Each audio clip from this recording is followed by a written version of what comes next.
Chowmein তো তোমরা অনেকেই খেয়েছো, কিন্তু আজ আমি তোমাদেরকে দেখাবো সেই স্ট্রিট স্টাইল এগ চাউমিন, যার প্রথম লুক দেখলেই মনে হবে এই তো দোকানের মতো, আর শেষ গ্রাসে বলবে ওয়াও, বাড়িতেই এমন স্বাদ।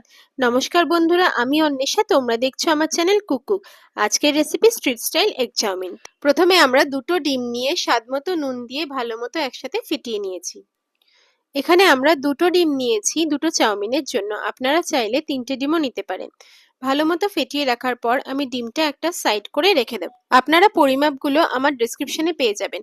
চাউমিনটা আমি আজকে একটু অন্যরকম ভাবেই করছি। প্রথমে আমি প্যানে তেল দিয়ে দিলাম ডিমটা ভাজার জন্য। 1 থেকে 1.5 চামচ আমি তেল দিয়ে ফেটিয়ে রাখা ডিমটা আমি এর মধ্যে দিয়ে দিলাম এবং লো টু মিডিয়াম ফ্লেম করে আঁচটা রেখে দিলাম। এবার ডিমটা যাতে প্যানের মধ্যে সব জায়গায় লাগে ওই জন্য খুন্তি দিয়ে ভালো করে আমি ছড়িয়ে দিলাম। এবার আঁচটা কমিয়ে দিয়ে আমি দুটো নুডলস এর মধ্যে দিয়ে দিলাম। আমাদের একটা জিনিস এখানে খেয়াল রাখতে হবে, ডিমটা দেওয়ার পরই খুন্তি দিয়ে নেড়েচেড়ে যখন আমি প্যানের সব জায়গায় ডিমটা লাগিয়ে দিচ্ছি, তারপরে নুডলসটা সঙ্গে সঙ্গে দিয়ে দিতে হবে।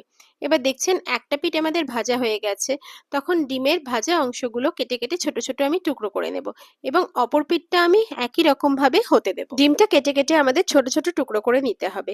এবার নুডলসটা সেদ্ধ করার জন্য আমি এখানে পরিমাণ মতো জল দেব। 1 থেকে 1.5 কাপ জল আমি দিয়ে দেবো নুডলসটা সেদ্ধ হওয়ার জন্য। এবার আঁচটা লো টু মিডিয়াম ফ্লেম করে আমি বয়েলড হতে দেবো এবং নুডলসটাকে আমি কুকড হতে দেবো। নুডলসটা কুক হতে আমাদের 3 থেকে 4 মিনিট সময় লাগবে। এই অবস্থায় আঁচটা লো করে আমি একধারে প্যানের মধ্যে আমি কিছুটা তেল দিয়ে সবজিগুলোকে ফ্রাই করে নেব। এজন্য আমি 2 থেকে 3 চামচ সাদা তেল দিয়ে তেলটাকে ভালো করে গরম হতে দেব। এর মধ্যে আমি কেটে রাখা রসুন কুচি, আমি 1 থেকে 1.5 চামচ রসুন কুচি কেটে রেখেছিলাম, সেটা দিয়ে দেব এবং ভালো মতো নেড়ে নেব যাতে রসুনের কাঁচা গন্ধটা দূর হয়ে যায়। রসুনটা 30 to 40% ভাজা হয়ে গেলে আমি দুটো পেঁয়াজ খোলা করে সারিয়ে নিয়েছিলাম, সেই দুটো পেঁয়াজ আমি এর মধ্যে দিয়ে দিলাম এবং আঁচটা মিডিয়াম ফ্লেম করে ভালো করে সবকিছু একসাথে নেড়ে চেড়ে নিলাম। ডিম এবং চাউমিনটা আমি দুটো একসাথে বয়েলড এবং কুক করে নিলাম, যাতে আমাদের আলাদা আলাদা ভাবে দুভাবে আমাদের করতে না হয়। এখানে আমাদের পেঁয়াজটা এখানে 40% কুকড হয়ে গেছে। ঠিক এই স্টেজে আমি কিছু কেটে রাখা সবজি দিয়ে দেব, যেরকম গাজর আর বিনস। আপনারা চাইলে ক্যাপসিকাম এবং বাঁধাকপিও দিয়ে দিতে পারেন।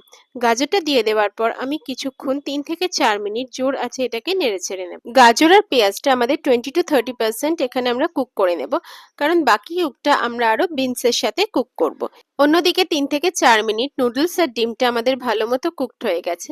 নেড়ে ছেড়ে নিয়ে আমি একটা প্লেটে নামিয়ে নেব। আপনারা দেখতে পাচ্ছেন নুডলসটা গোটা গোটাই আছে, ভাঙেনি।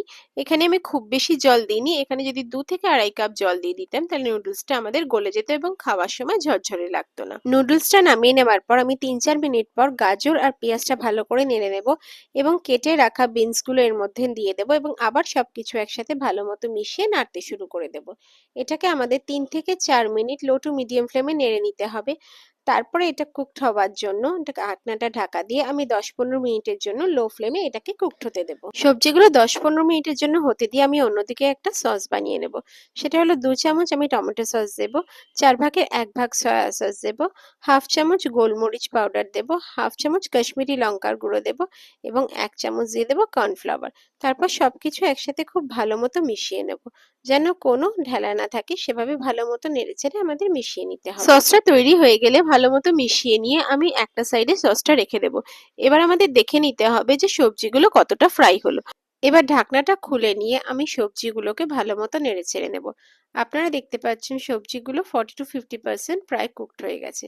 এবার ভালো মতো নেড়ে চেড়ে নিয়ে এটাকে আরো কিছুক্ষণ কুকড হওয়ার জন্য আমি ঢাকনাটা ঢাকা দিয়ে দেব এবং আঁচটা অতি অবশ্যই আমি লো ফ্লেমে রাখবো, নাহলে পুড়ে যাওয়ার সম্ভাবনা থাকবে। 3 থেকে 4 মিনিট এভাবে হতে দেব।